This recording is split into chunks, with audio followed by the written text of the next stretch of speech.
Namaku Alia Larasati. Aku wanita mandiri, berusia 34 tahun. Meski terlahir dari keluarga sederhana, aku bekerja keras sejak muda. Selepas kuliah, aku membangun usaha butik kecil-kecilan dari uang hasil menjahit pakaian teman-teman. Tak lama kemudian, aku membuka salon kecantikan. Usahaku tumbuh pesat, dan dalam 5 tahun aku berhasil membeli rumah mungil 2 lantai di pinggiran kota Jakarta, mobil pribadi, dan sebuah ruko untuk memperluas usahaku. Orang-orang mengira hidupku nyaris sempurna. Tapi mereka tidak tahu, aku menjalani semuanya sendirian. Keluargaku tinggal jauh di desa, dan aku memang tak punya banyak teman dekat. Itulah kenapa saat aku bertemu Randy, aku langsung merasa seperti menemukan seseorang yang bisa menemaniku menjalani sisa hidup ini. Randy tampan, sopan, dan pintar merayu. Kami bertemu di sebuah acara komunitas bisnis. Dia mengaku bekerja di bidang desain interior. Gayanya santai tapi menarik. Yang paling kuingat, dia berbeda dari pria-pria lain yang kutemui, tidak menanyakan soal penghasilanku, tidak tertarik membahas bisnis, tapi lebih suka mendengar tentang hobiku, tentang masa kecilku, dan hal-hal sederhana. Singkat cerita, setelah 8 bulan berpacaran, kami menikah. Meski beberapa sahabatku sempat menyindir karena Randy tidak terlihat mapan, aku tidak peduli. Aku percaya, cinta bisa dibangun bersama. Aku pikir, selama aku mencintai dan menghormatinya, dia akan melakukan hal yang sama padaku. Setelah menikah, aku mengajaknya tinggal di rumahku yang kubeli sebelum kami bertemu. Randy sempat menolak dengan alasan ingin merasa setara, tapi akhirnya lulus setelah aku meyakinkannya bahwa rumah itu adalah bagian dari hidupku dan dia kini menjadi bagian dari itu juga. Aku juga memberinya dana awal untuk membuka usaha kecil, sebuah studio desain yang akhirnya hanya jadi tempat dia nongkrong bersama teman-temannya. Tapi aku tetap sabar. Aku pikir, mungkin dia butuh waktu untuk membangun usahanya sendiri. Hari-hari awal pernikahan kami terasa manis. Randy sering membawakanku bunga, mengajak makan malam romantis, bahkan memijit kakiku setiap malam sepulang kerja. Tapi perlahan, semua itu mulai berubah. 2 tahun berjalan, aku mulai merasa ada yang tidak beres. Randy mulai sering pulang malam, alasannya karena meeting dengan klien. Tapi anehnya, tak pernah ada tambahan penghasilan. Usaha studionya juga tidak berkembang. Aku pernah mencoba membahas ini secara baik-baik. Tapi Randy malah menghindar. Kamu gak percaya sama aku, ya? Tanyanya dengan nada datar. Bukan gak percaya, Ren. Tapi aku cuma ingin tahu kamu baik-baik aja. Kita kan pasangan suami istri. Dia hanya mengangguk tanpa berkata apa-apa. Malam itu, dia tidur membelakangi aku. Aku mulai mengamati gerak-geriknya. Ponselnya selalu digenggam, bahkan dibawa ke kamar mandi. Dulu kami biasa saling pinjam HP tanpa masalah, tapi sekarang dia seperti menyimpan dunia lain di balik layar kecil itu. Rasa curiga terus membayangi pikiranku. Aku tahu, sebagai istri, aku berhak tahu kebenarannya. Tapi aku juga takut, karena dalam hati kecilku, aku tidak siap menghadapi kenyataan bahwa pria yang kucintai mungkin sedang mengkhianatiku. Akhirnya, aku menyewa detektif pribadi. Aku tahu, keputusan itu mungkin berlebihan. Tapi aku butuh kepastian. Hasilnya, hancur. Luluh lantak. Foto-foto dikirimkan ke emailku. Randy tertangkap kamera makan malam dengan seorang wanita muda berambut panjang, cantik dan seksi. Di foto lainnya, mereka terlihat keluar dari apartemen yang ternyata disewa oleh Randy, dengan uang dari rekening pribadiku yang ternyata dia tahu passwordnya. Nama wanita itu Intan. Seorang mantan SPG yang kini pengangguran, hidup berpindah-pindah dari satu pria ke pria lain. Aku menggigil saat membaca laporan lengkapnya. Randy bahkan membelikan Intan tas dan sepatu dari butikku sendiri, dia menyuruh stafku mengirim langsung ke alamat yang diakui sebagai klien penting. Jantungku terasa remuk. Rasa sakitnya seperti ditusuk dari belakang oleh orang yang paling kupercaya. Aku tidak langsung menegur Randy. Aku memilih diam, mengamati, sambil mengumpulkan kekuatan. Hingga suatu malam, dia pulang dalam keadaan mabuk dan ponselnya terjatuh. Dalam sekejap, aku membuka aplikasi chat dan mendapati isi percakapan yang membuat hatiku makin teriris. Sayang, sabar ya. Nggak lama lagi kita bakal hidup enak bareng. Rumah dan mobil Alia ntar gue ambil setengah. Dia nggak bisa apa-apa. Dia pikir dia yang paling berkuasa. Hahaha iya, cepetan ceraikan tuh perempuan tua. Aku udah muak nungguin. Aku menahan napas. Tanganku gemetar. Randy tak sadar aku membaca semuanya malam itu. Tapi saat dia bangun keesokan harinya, aku sudah mengosongkan sebagian lemari dan menyiapkan surat gugatan cerai yang kubawa dari pengacara langganan butikku. Ini apa? Tanyanya dengan nada bingung. Gugatan cerai, jawabku tegas. Kamu punya waktu 3 hari untuk meninggalkan rumahku. Dia tertawa sinis. Rumah kita, maksudmu? Rumahku. Aku beli sebelum menikah. Atas namaku. Bahkan kamu masuk rumah ini aja tanpa bawa sepeser pun. Randy langsung berubah marah. Dia berteriak dan menuduhku perempuan sombong, tidak tahu terima kasih. Tapi aku tidak goyah. Aku hanya menatapnya dengan tatapan kosong yang menyimpan luka sekaligus keberanian. Dalam hati, aku berjanji, aku akan lawan semua ini sampai akhir. Beberapa hari setelah Randy pergi, aku kira masalah sudah selesai. Tapi ternyata tidak. Dia mengajukan gugatan balik, menuntut harta Gonogini. Dia mengklaim bahwa selama menikah, dia ikut berkontribusi, membangun bisnis dan rumah tangga. Padahal aku tahu, dia bahkan tak pernah menyentuh satu dokumen pun soal bisnis. Setiap pengeluaran rumah, tagihan, bahkan liburan keluarga kecil kami, semuanya dari rekeningku. Dan yang lebih kejam lagi, Randy mulai menyebarkan fitnah. Dia mengatakan bahwa aku adalah istri yang kasar, suka mengontrol, bahkan tidak memberinya nafkah batin. Dia membuat video potongan pertengkaran kami, menyebarnya di media sosial, dan membayar buzzer untuk membuatku terlihat seperti istri iblis. Nama baikku hancur dalam semalam. Beberapa klien butik membatalkan kerja sama. Salonku dibanjiri ulasan negatif.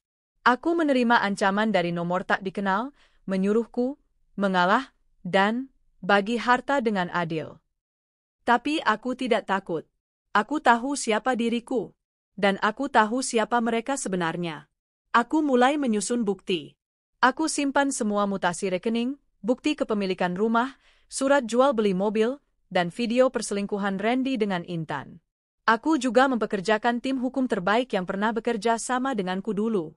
Aku tak akan biarkan harta yang kucapai dengan darah dan air mata direbut oleh pengkhianat dan pelakor rakus.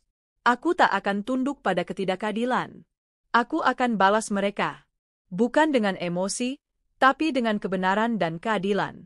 Beberapa hari setelah Randy resmi meninggalkan rumahku, aku berharap luka ini akan mulai sembuh perlahan. Tapi yang kulupakan adalah satu hal, orang sejahat dia tak akan pergi tanpa membawa badai. Dan benar saja, badai itu datang lebih besar dari yang kubayangkan. Dia menggugat balik. Aku menerima surat dari pengadilan yang menyatakan bahwa Randy mengajukan gugatan pembagian harta bersama, lengkap dengan tuduhan bahwa aku telah menyiksanya secara verbal dan psikologis selama pernikahan. Aku tertawa pahit saat membaca lembaran itu. Dia menulis seolah-olah hidupnya adalah neraka selama menikah denganku. Katanya, dia dimanfaatkan hanya sebagai pelengkap rumah tangga. Dia bahkan berani menyebut dirinya lah yang membantu membangun usahaku. Rasanya seperti ditampar di tempat umum. Malu, marah, dan jijik bercampur jadi satu. Aku menghubungi pengacaraku, Pak Darman, seorang pria tua bijak yang sudah beberapa kali membantuku dalam kontrak bisnis. Wajahnya tampak geram saat membaca salinan gugatan itu. Bu Alia, semua ini bisa dilawan. Tapi kita harus hati-hati. Orang seperti Randy biasanya tidak bertindak sendiri. Aku mengangguk, meski tak sepenuhnya mengerti maksudnya. Lalu, keesokan harinya, berita itu muncul di media sosial. Akun gosip lokal memuat video potongan pendek yang memperlihatkan aku sedang berteriak di rumah, rekaman dari CCTV rumah yang ternyata sempat ia akses sebelum pergi. Captionnya, istri pengusaha sukses ini ternyata ringan tangan ke suaminya. Sang suami kini menuntut harta Gonogini setelah 3 tahun disiksa secara emosional. Netizen, harta gak bisa nutupin kekejaman hati. Komentar-komentar menyakitkan membanjiri kolom. Banyak yang tidak tahu kebenarannya, tapi langsung menghakimi. Aku disebut perempuan arogan, tukang ngatur, Istri nggak tahu diri. Usahaku mulai terguncang. Pelanggan mulai mempertanyakan kredibilitasku. Salah satu vendor utama butik bahkan membatalkan kerjasama. Beberapa staf mulai ketakutan karena mereka juga dihubungi media yang ingin menggali cerita. Aku duduk di ruang kerja sambil menatap kosong laptopku. Tubuhku lelah, tapi otakku tidak berhenti berputar. Aku tidak bisa hanya diam dan berharap badai ini berlalu. Aku harus bertindak. Dengan bantuan pengacaraku, aku mulai menyusun bukti. Aku cetak seluruh mutasi rekening tabunganku selama 3 tahun terakhir. Semua pengeluaran rumah, cicilan, hingga biaya sehari-hari, semuanya berasal dari rekening pribadiku. Aku juga mengakses data pembelian rumah, BPKB mobil, hingga akta usaha. Semuanya atas namaku. Bahkan, studio desain milik Randy pun, bangunannya adalah sewa atas namaku, dan modal awal dari tabunganku. Sambil itu, aku menyuruh salah satu staf kepercayaanku untuk menyelidiki siapa yang menyebarkan video rekaman rumah itu. Tak butuh waktu lama sampai kami menemukan akun kecil yang mengunggah pertama kali, dan ternyata itu milik adik Intan. Permainan kotor ini bukan hanya soal uang, tapi soal reputasi. Mereka berusaha menghancurkan citraku agar orang memihak mereka. Dan berhasil, untuk sementara. Tapi mereka lupa, aku bukan tipe perempuan yang akan menangis di pojokan dan pasrah dijatuhkan. Seminggu kemudian, aku menerima pesan dari nomor tak dikenal. Kalau kamu nggak mau bagi harta baik-baik, siap-siap semua aibmu kami bongkar. Kami tahu masa lalumu, Alia. Disertai emoji tertawa dan foto editan wajahku bersama pria asing yang bahkan tidak kukenal. Aku menghela napas panjang. Mereka benar-benar nekat. Tapi aku tidak gentar. Aku malah merasa semakin kuat. Aku mulai merekam semua bukti ancaman itu dan menyimpannya di cloud. Aku tahu hukum bisa membelaku, asalkan aku punya bukti kuat. Beberapa hari kemudian, saat aku sedang dalam perjalanan ke butik, seorang tukang ojek datang terburu-buru menghampiri. Bu, ini dari orang yang titip di ujung jalan, katanya penting, ujarnya sambil menyerahkan sebuah amplop coklat lusuh. Dengan waspada, aku membukanya. Isinya, foto-foto aku saat di rumah, diambil diam-diam dari kejauhan. Beberapa lembar bahkan disertai coretan. Cantik juga kalau udah nggak bisa teriak-teriak. Sayangnya, sebentar lagi kamu tinggal sejarah. Tanganku gemetar. Ini sudah bukan soal harta, tapi teror psikologis. Aku langsung melapor ke polisi. Tapi seperti biasa, tanpa bukti kuat siapa pelaku pastinya, mereka hanya bisa membuat laporan pengaduan. Malam itu aku menangis. Bukan karena takut, tapi karena merasa sangat dikhianati. Randy, pria yang dulu kupeluk dengan sepenuh hati, kini berubah menjadi sosok yang ingin menghancurkanku secara perlahan. Aku memandangi cermin di kamar. Mata sembab, wajah letih, tapi dalam sorot mataku, aku melihat nyala kecil yang tetap bertahan. Aku bersumpah dalam hati. Aku tidak akan kalah. Beberapa hari berlalu dalam kecemasan. Tapi saat itu pula, sahabat lamaku, Nina, datang. Dia pengacara muda, idealis, dan kini bekerja di lembaga bantuan hukum perempuan. Alia, aku nggak bisa diam lihat kamu diginiin. Biar aku bantu. Aku tahu jalur-jalur hukum yang bisa kita pakai untuk lawan balik, katanya. Dia menyusun strategi agar kita tak hanya bertahan, tapi menyerang. Mulai dari melaporkan pencemaran nama baik, penyalahgunaan data CCTV pribadi, hingga ancaman pembunuhan. Bersama timnya, Nina juga mulai mengumpulkan bukti kejahatan digital yang mereka lakukan. Dia bahkan berhasil menemukan jejak digital pembayaran buzzer yang dilakukan dari rekening atas nama Intan. Ini bisa jadi senjata utama kita di pengadilan, kata Nina sambil menyerahkan flash disk padaku. Kita akan buat mereka tak hanya gagal dapat harta, tapi juga berurusan dengan hukum. Sementara itu, Randy semakin gencar menyerang. Dia mengundang media untuk melakukan wawancara. Dalam tayangan itu, dia menangis sambil mengatakan bahwa ia hanya ingin hidup damai setelah dikhianati. Dia memainkan peran sebagai suami yang terluka. Dan, Intan? Dia mulai muncul di media, menyebut dirinya sebagai korban rumah tangga yang toksik. Dalam satu video, dia mengatakan, "Saya hanya ingin membahagiakan Mas Randy. Tapi mantan istrinya itu terlalu dominan. Mas Randy butuh ketenangan, bukan tekanan. Aku ingin muntah melihat sandiwara mereka. Tapi aku tetap tenang. Karena dalam diamku, aku sedang menyusun strategi yang akan membuat mereka tersungkur di depan hukum dan publik. Malam itu, aku duduk di ruang tamu sambil menatap berkas-berkas pengadilan. Aku tidak tahu siapa yang membawaku sejauh ini, aku yang dulu takut bicara, yang selalu percaya cinta bisa menyembuhkan segalanya. Kini aku berubah. Luka yang mereka torehkan telah menjadikanku lebih kuat dari sebelumnya. Aku tersenyum pahit. Baiklah, Randy. Kalau kau ingin perang, aku akan pastikan kau kalah dengan cara yang paling menyakitkan. Pengadilan hari itu penuh dengan sorot kamera. Aku melangkah masuk dengan setelan blazer abu-abu yang rapi, rambut terikat ke belakang, wajah tanpa senyum. Di belakangku, Nina dan tim hukumnya mengikuti dengan berkas tebal di tangan.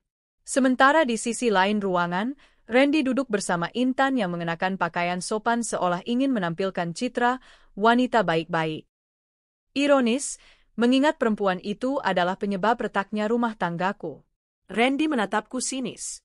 Senyumnya licik, seolah berkata, lihat saja, aku akan dapat setengah dari semuanya. Tapi aku tidak gentar. Hari itu adalah sidang pertama pembacaan gugatan dari pihak Randy yang mengklaim harta bersama, termasuk rumah, mobil, dan 2 cabang salonku. Dia berdalih bahwa selama pernikahan, dia memberi dukungan emosional dan berperan sebagai pemberi inspirasi dalam bisnis. Katanya, tanpa ketenangan di rumah, istri saya tidak akan bisa fokus membangun bisnis. Aku nyaris tertawa mendengar itu. Hakim mendengarkan dengan tenang. Tapi sorot matanya tajam saat melihat bukti-bukti yang kami ajukan. Nina menyerahkan surat kepemilikan rumah dan kendaraan yang seluruhnya dibeli sebelum pernikahan, berikut aliran dana yang membuktikan bahwa selama 3 tahun pernikahan, aku yang menanggung semua biaya rumah tangga. Namun Randy dan kuasa hukumnya tidak kehabisan akal. Mereka menyodorkan rekaman video pertengkaran kami sebagai bukti bahwa aku berwatak keras dan tidak memberi ruang bagi suami berkembang. Sayangnya bagi mereka, aku telah bersiap.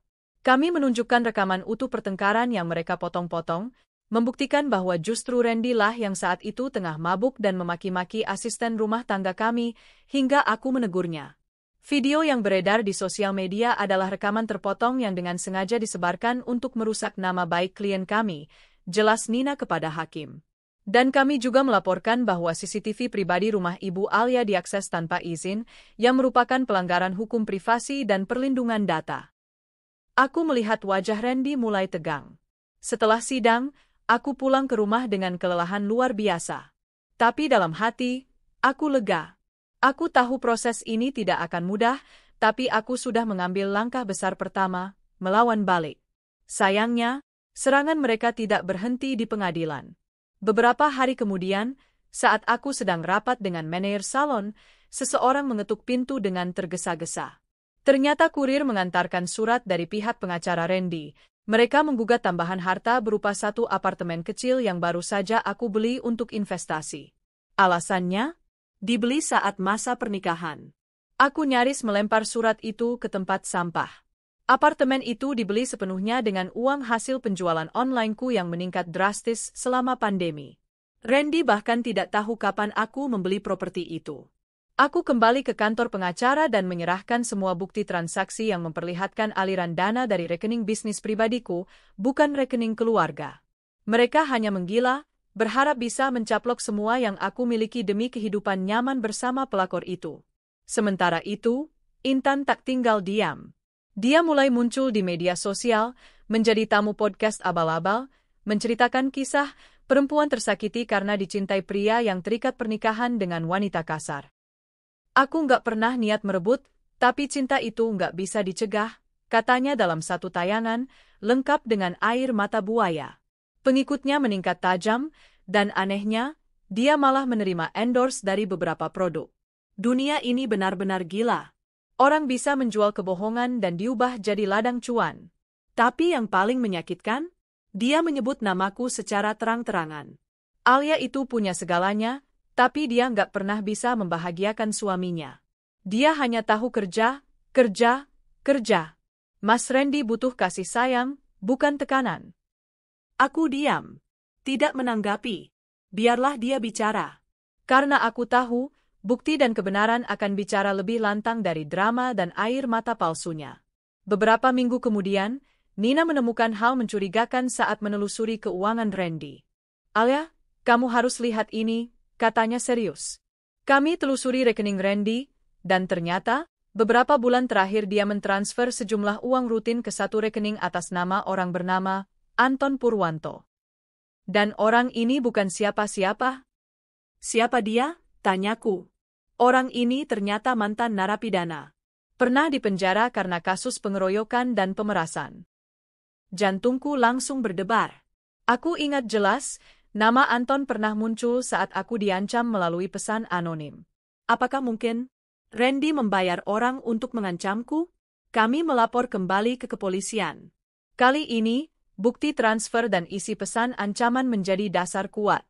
Polisi mulai menyelidiki lebih dalam.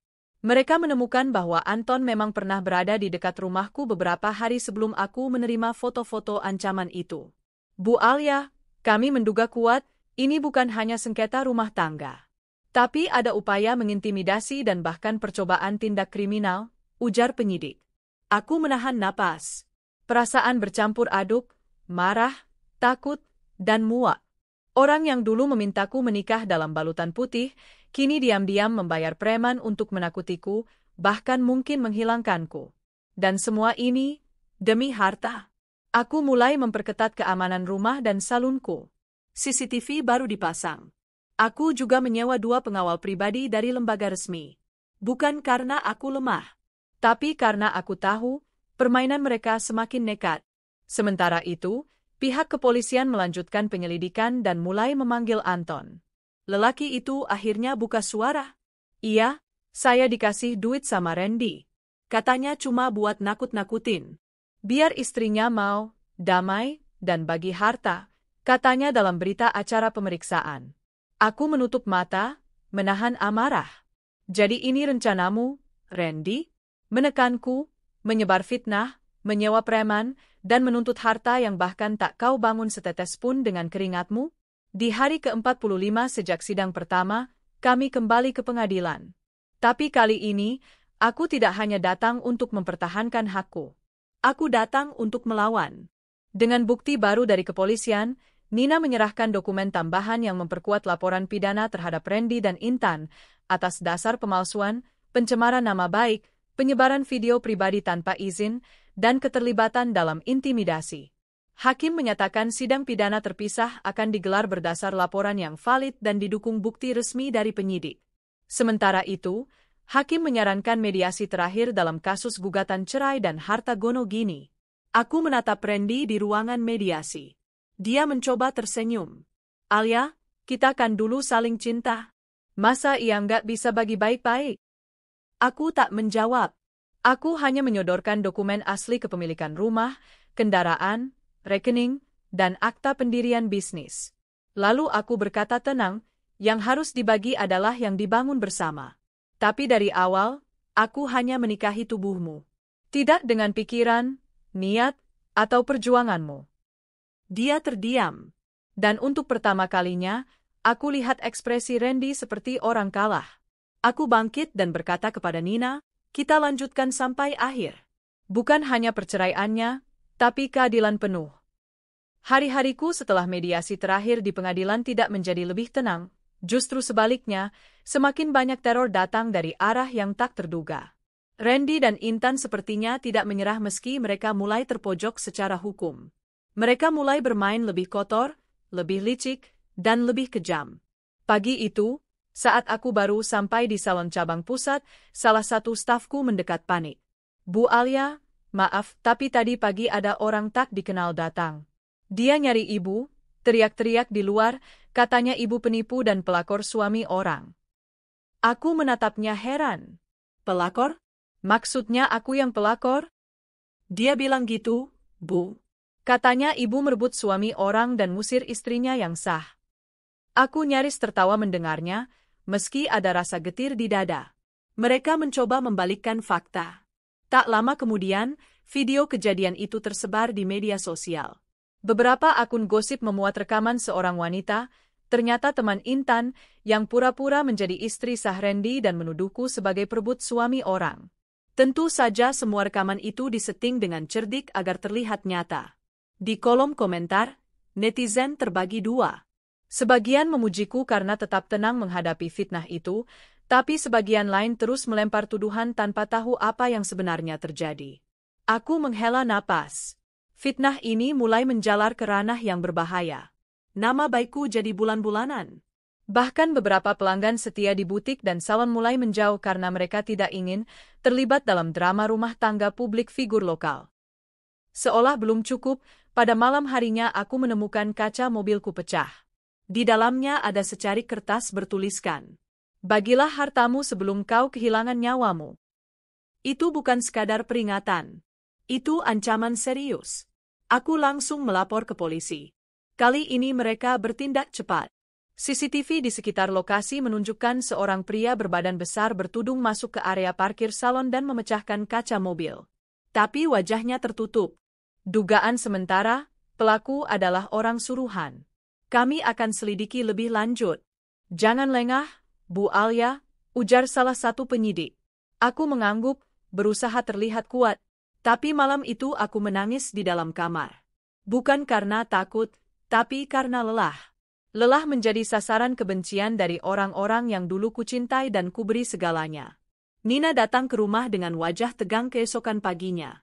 "Alia, kita dapat temuan baru." Rekening Anton Purwanto, preman yang mengaku disuruh Randy, menerima transfer bulanan bukan hanya dari rekening Randy, tapi juga dari rekening atas nama Intan. Aku menegakkan tubuh. Berarti mereka berdua sama-sama terlibat? Benar. Ini bukan hanya kasus pembagian harta. Ini bisa masuk ke jalur pidana serius. Intimidasi, penyebaran hoaks, dan upaya ancaman fisik. Hati kecilku ingin menyerah. Tapi akal sehat dan harga diriku menolak. Aku sudah terlalu jauh untuk mundur. Ini bukan hanya soal membela diri, tapi membela martabat dan hasil kerja keras seumur hidupku.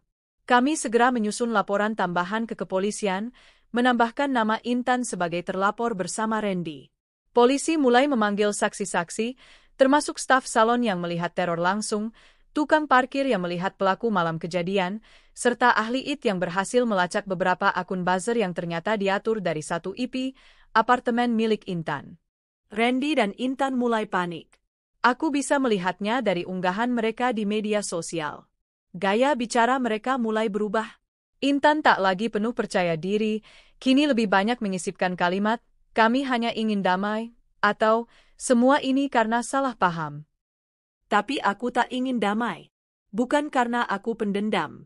Tapi karena damai dengan mereka berarti membiarkan kejahatan lolos dari hukuman. Itu berarti membiarkan mereka menyiksa perempuan lain di masa depan. Di saat bersamaan, tim pengacara Nina mengajukan gugatan balik. Tuntutan pencemaran nama baik. Penyebaran data pribadi tanpa izin. Percobaan pengancaman dan tindakan kriminal. Aku duduk di ruang sidang dengan tenang saat dokumen itu dibacakan. Untuk pertama kalinya, Randy tidak bisa menyembunyikan wajah khawatirnya. Intan bahkan tertunduk tanpa suara. Puncaknya terjadi 3 hari kemudian. Aku baru pulang dari kantor ketika satpam perumahan menyetopku. "Bu, ada tamu datang tadi. Tapi karena ibu nggak ada, dia tinggalkan ini." Satpam memberiku paket kecil berbentuk kotak perhiasan. Curiga? Aku membuka kotak itu perlahan. Di dalamnya ada foto wajahku yang dicoret dengan spidol merah dan peluru kosong. Tanganku langsung dingin. Ini bukan main-main. Ini adalah ancaman pembunuhan. Polisi datang tak lama kemudian setelah aku lapor. Mereka mengamankan bukti, memeriksa sidik jari, dan mengambil rekaman CCTV perumahan. Dan untuk pertama kalinya, hasilnya sangat jelas, wajah pengantar paket tertangkap kamera. Polisi berhasil melacak identitasnya, seorang kurir bayaran yang kemudian mengaku bahwa dia diminta mengantarkan paket oleh Anton. Dan Anton mengaku bahwa perintah itu datang langsung dari Randy. Dalam waktu singkat, kasus ini berubah dari sengketa rumah tangga menjadi kasus pidana berat. Randy ditetapkan sebagai tersangka atas percobaan ancaman kekerasan dan Intan atas keterlibatan serta penyebaran kebohongan publik. Polisi langsung menahan keduanya. Media mulai berbalik arah. Berita-berita mulai menuliskan kebenaran bahwa semua teror, fitnah, dan drama ternyata adalah bagian dari skenario Randy dan Intan untuk menguasai hartaku. Publik yang dulu mencercaku kini membanjiri akun media sosialku dengan permintaan maaf dan dukungan. Aku dulu percaya cerita Randy. Maaf ya, Bu Alia. Ternyata ibu benar-benar korban. Salut, Bu. Kuat banget. Saya juga pernah dipermainkan suami macam begitu. Tapi nggak sekuat ibu. Aku membaca komentar-komentar itu dengan mata berkaca-kaca. Aku tidak butuh simpati, tapi aku bersyukur akhirnya kebenaran menemukan jalannya. Saat Randy dan Intan resmi ditahan, aku berdiri di depan cermin dengan napas berat. Di sana, aku melihat perempuan yang sama seperti dulu, tapi berbeda. Wajahku mungkin tampak lelah, tapi mataku penuh keteguhan. Terima kasih sudah bertahan, bisikku pada diriku sendiri. Badai belum sepenuhnya berlalu. Tapi aku kini tahu satu hal penting. Aku bisa melewati apapun, bahkan pengkhianatan dari orang yang paling kucintai. Beberapa hari kemudian, aku berdiri di depan rumahku, melihat ke arah matahari terbenam. Nina berdiri di sampingku, menatap langit senja yang memerah. "Kamu hebat, Alia," katanya pelan. Aku tersenyum. "Bukan aku yang hebat, Nina.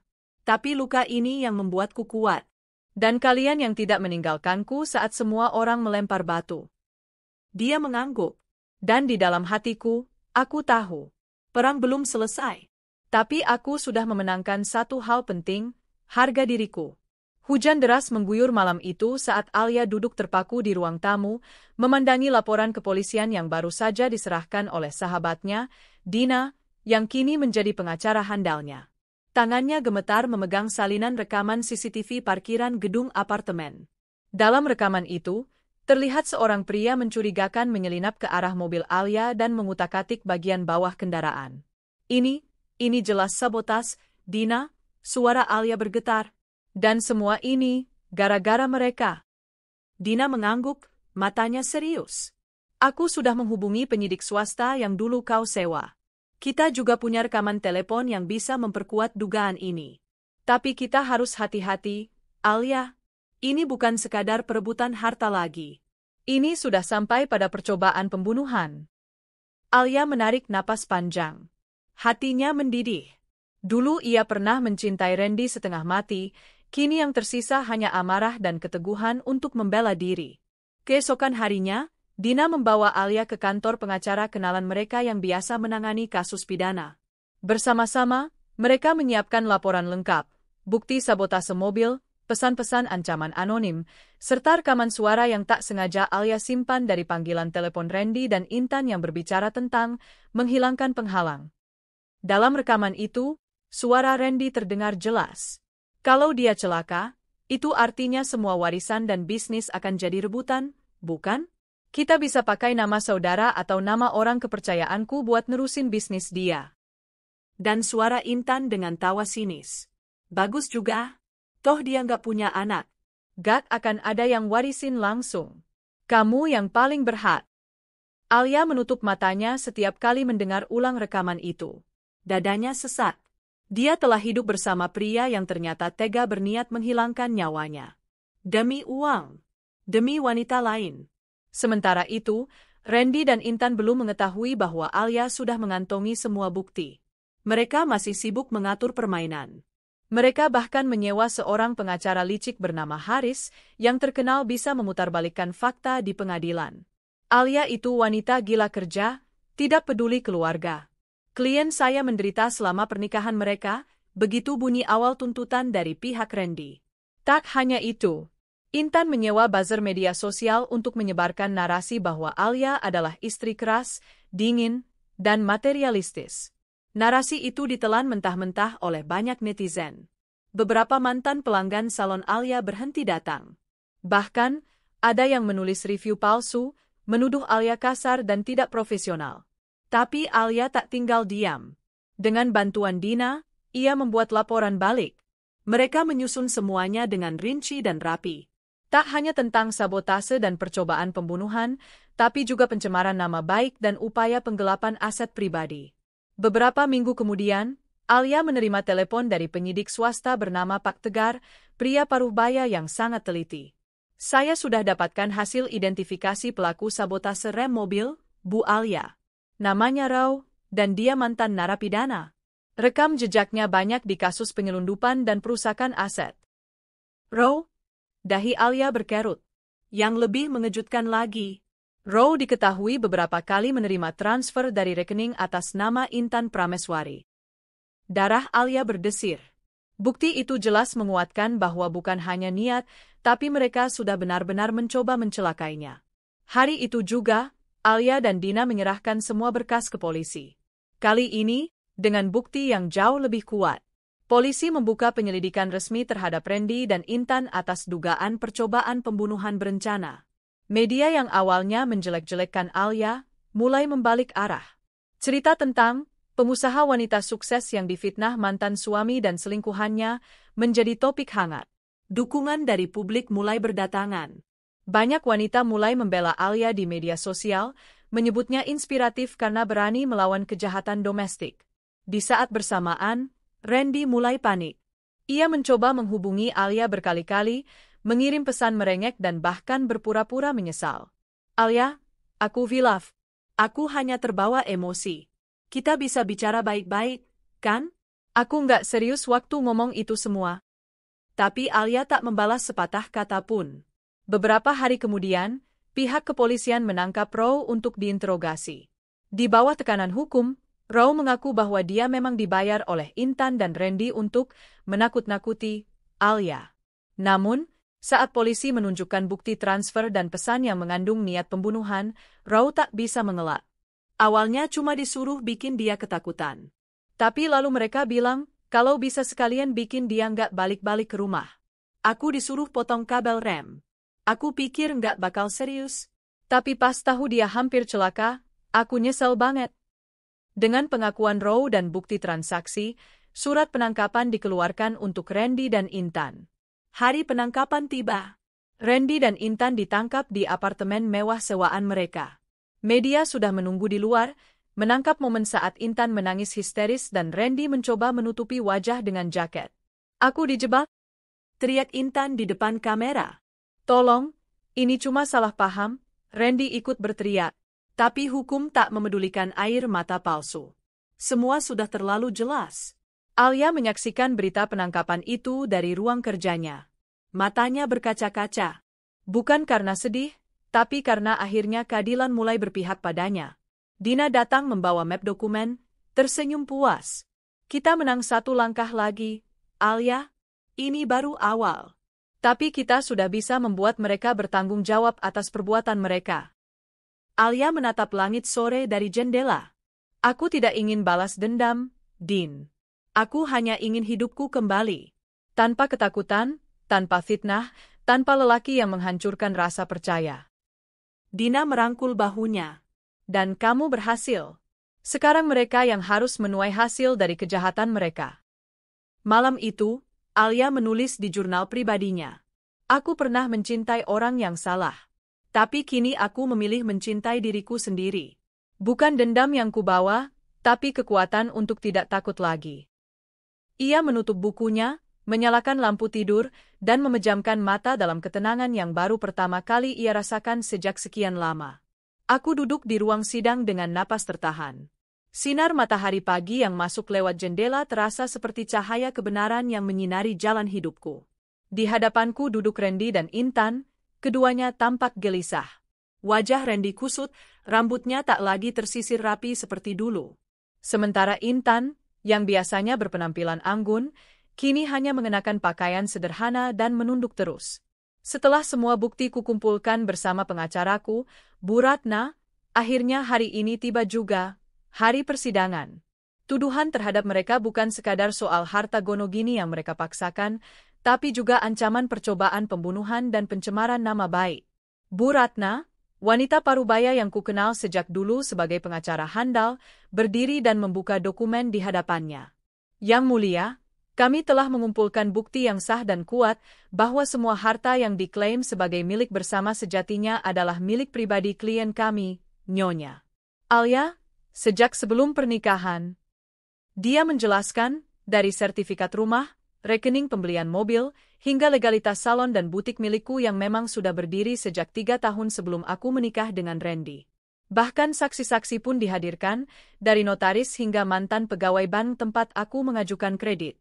Tapi tak berhenti di situ. Ada satu hal lagi, Yang Mulia, ujar Bu Ratna, matanya menusuk tajam ke arah Randy dan Intan. Klien kami telah menjadi korban percobaan pembunuhan. Kami memiliki bukti bahwa rem mobil klien kami diputus secara sengaja. Terdengar desahan dan gumaman dari hadirin. Hakim pun mengernyitkan dahi. Silakan dilanjutkan. Setelah dilakukan penyelidikan, kami menemukan bahwa pihak bengkel yang memperbaiki mobil klien kami menerima pembayaran dari seseorang bernama Aldi, yang ternyata adalah mantan narapidana dan kenalan terdakwa Randy. Tiba-tiba Randy berseru dari kursinya, "Itu tidak benar. Aku tidak pernah menyuruh siapapun." Hakim menatapnya tajam. "Diam, terdakwa. Anda akan diberi kesempatan berbicara nanti." Intan yang duduk di sampingnya tampak mulai menangis.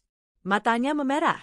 Ia menunduk dalam-dalam, seolah ingin menghilang dari dunia. Bu Ratna lalu memutar rekaman suara yang sebelumnya kutemukan, rekaman percakapan Randy dengan Aldi. "Lu tahu harus bikin mobil itu nggak bisa direm, kan? Dia biasa lewat tol arah kantor salon. Pastikan lu nggak bikin salah." Suaranya jelas. Itu suara Randy. Tidak bisa dibantah. Hakim memandangi Randy dengan tatapan dingin. "Terdakwa, apakah ini suara Anda?" Randy terdiam. Tangannya terkepal. Napasnya memburu. Tapi tak sepatah kata pun keluar dari bibirnya. Semua tahu, dia sudah terpojok. Di luar ruang sidang, wartawan telah menunggu. Sejak kasus ini mencuat dan mulai viral di media sosial, banyak orang yang dulu menertawaiku kini berbalik memujiku karena keberanianku. Aku tak menganggap itu kemenangan, bagiku ini soal keadilan. Aku mendekap erat kedua tanganku, berusaha menenangkan jantungku yang berdegup kencang. Saat kembali ke ruang sidang untuk mendengar keputusan, aku menatap langit-langit yang tinggi, seolah memohon pada Tuhan agar kebenaran benar-benar ditegakkan. Hakim membaca putusannya. Setelah mempertimbangkan semua bukti dan kesaksian yang diajukan, maka pengadilan menyatakan bahwa tidak ada harta bersama, gonogini, dalam pernikahan ini karena seluruh harta terbukti milik pribadi penggugat, Nyonya Alia. Pengadilan menyatakan terdakwa Randy dan Intan terbukti secara sah melakukan pencemaran nama baik, serta percobaan pembunuhan terhadap Nyonya Alia. Menjatuhkan hukuman penjara selama 8 tahun kepada terdakwa Randy dan 6 tahun kepada terdakwa Intan, serta kewajiban ganti rugi sebesar 500 juta rupiah kepada korban atas kerugian moral dan material. Tepuk tangan kecil terdengar dari beberapa hadirin yang tak bisa menyembunyikan rasa puas atas keadilan yang ditegakkan. Aku menahan air mataku. Bukan air mata sedih, tapi air mata lega. Aku akhirnya menang. Bukan hanya menang secara hukum, tapi menang melawan ketakutan, keraguan, dan luka yang selama ini kutahan sendirian. Randy menatapku saat digiring keluar. Tatapan yang dulunya penuh pesona, kini dipenuhi dendam dan kekalahan. Intan pun mencoba meraih lenganku saat digiring polisi. "Alia, tolong, aku nggak tahu Randy sejahat itu." Aku hanya menatapnya tanpa emosi. Hatiku tak lagi punya tempat untuk simpati palsu. "Kamu memilih berada di sisinya, Intan. Dan sekarang kamu harus tanggung akibatnya." 2 minggu setelah persidangan, aku berdiri di depan salonku yang sudah direnovasi. Warna cat baru, pegawai baru, dan suasana baru. Banyak pelanggan yang kembali, bahkan lebih ramai dari sebelumnya. Mereka menyemangatiku, mengatakan bahwa kisahku memberi kekuatan bagi banyak wanita. Tak lama kemudian, aku menerima surat dari kantor hukum Bu Ratna. Isinya menyatakan bahwa semua hak atas rumah, kendaraan, dan usahaku telah resmi kembali atas namaku. Tak satu pun bisa disentuh oleh Randy ataupun orang yang mengaku sebagai mantan suamiku. Kupandangi surat itu sambil tersenyum kecil. "Terima kasih, Tuhan. Aku selamat." Di hari Minggu pagi, Aku duduk di beranda rumah sambil menyeruput kopi hangat. Burung-burung berkicau ceria, udara pagi sejuk menyentuh pipiku dengan lembut. Untuk pertama kalinya dalam beberapa tahun terakhir, aku merasa damai. Tak ada ketakutan, tak ada tekanan, tak ada orang yang menumpang hidup atas nama cinta palsu. Handphoneku berdering. Sebuah pesan masuk dari akun tidak dikenal. Alia, aku dengar kabar tentang kamu. Aku bangga kamu kuat dan tetap berdiri. Aku dulu pernah mencintaimu, tapi aku tahu saat itu kamu memilih Randy. Jika suatu saat kamu siap membuka hati lagi, aku akan menunggumu. Rio. Aku tersenyum tipis membaca pesan itu. Rio, sahabat lamaku yang dulu diam-diam menyukaiku tapi mundur karena tahu aku memilih Randy. Mungkin Tuhan memang tidak pernah tidur. Tapi aku tak membalas pesan itu. Belum saatnya bicara cinta. Sekarang saatnya mencintai diriku sendiri dulu. Aku telah melewati badai besar, dan aku tahu langit yang cerah baru saja dimulai. Dan untuk setiap wanita yang pernah dipermainkan, disakiti, difitnah, dan ditindas atas nama cinta, aku hanya ingin katakan, jangan pernah takut berdiri dan melawan. Karena perempuan yang kuat tak pernah lahir dari kelembutan semata, tapi dari luka yang tak menjatuhkannya. Pagi itu, langit biru cerah tanpa awan, seakan menandai awal baru dalam hidupku. Aku berdiri di balkon lantai 2 rumahku, memandangi jalanan kecil di depan salon yang kini menjadi jauh lebih ramai dari sebelumnya. Salonku bukan sekadar tempat potong rambut atau perawatan wajah, ia menjadi simbol kebangkitan seorang wanita yang pernah dipandang sebelah mata. Setelah Randy dan Intan dijatuhi hukuman, aku tak lagi mendengar kabar tentang mereka. Aku juga tak ingin tahu. Hidupku sudah terlalu berharga untuk dibayangi masa lalu yang kelam. Aku memilih fokus pada langkah ke depan. Hari ini ada agenda penting. Peresmian cabang kedua dari salon Alia Beauty Care di kawasan pusat kota. Sebuah pencapaian yang dulu tak pernah kubayangkan akan kuraih setelah dihancurkan oleh orang yang paling kupercaya. Tapi ternyata, luka memang bisa menjelma kekuatan jika kau tahu caranya bangkit. Aku mengenakan setelan putih gading yang elegan, wajahku hanya dirias ringan. Aku tetap menjadi Alia yang sederhana, tapi kali ini dengan keyakinan yang kuat dalam setiap langkahku. Saat tiba di lokasi cabang baruku, sudah banyak orang berkumpul. Media lokal datang, beberapa beauty influencer pun ikut hadir. Mereka tak hanya datang karena undangan, tapi karena penasaran dengan kisahku yang sempat viral, wanita sederhana yang dibuang suaminya demi sahabat sendiri, namun bangkit dan justru mengungkap kejahatan mereka. Aku naik ke podium kecil di depan toko. Assalamualaikum warahmatullahi wabarakatuh, sapaku lembut. Semua langsung hening. Terima kasih atas kehadiran semua teman-teman, pelanggan setia, dan para sahabat yang selalu memberi dukungan. Dulu, aku sempat merasa hidupku hancur. Tapi ternyata, kehancuran itu adalah cara semesta memperbaiki fondasi diriku. Dari reruntuhan itu, aku membangun lagi segalanya. Dengan cinta, doa, dan keteguhan. Salon ini bukan sekadar usaha. Ini adalah bukti bahwa kita, para perempuan, bisa bangkit meski dijatuhkan, bisa kuat meski dihancurkan. Jangan pernah takut meninggalkan orang yang tak menghargai kita. Karena harga diri lebih penting dari status. Suara tepuk tangan menggema. Beberapa tamu tampak menyeka air mata. Aku tahu mereka tergerak bukan karena kisahku semata, tapi karena mereka juga pernah merasakannya. Kehancuran, pengkhianatan, tapi juga harapan. Beberapa hari setelah peresmian itu, aku menerima surat yang sangat tak terduga. Sebuah undangan reuni SMA. Tempat dan wajah yang dulu menyimpan kenangan pahit.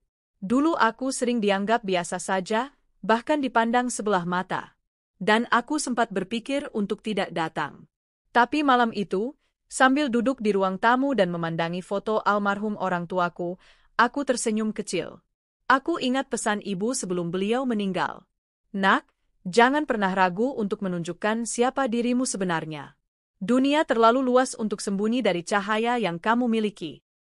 Maka aku putuskan untuk datang. Reuni diadakan di Ballroom Hotel Bintang 5.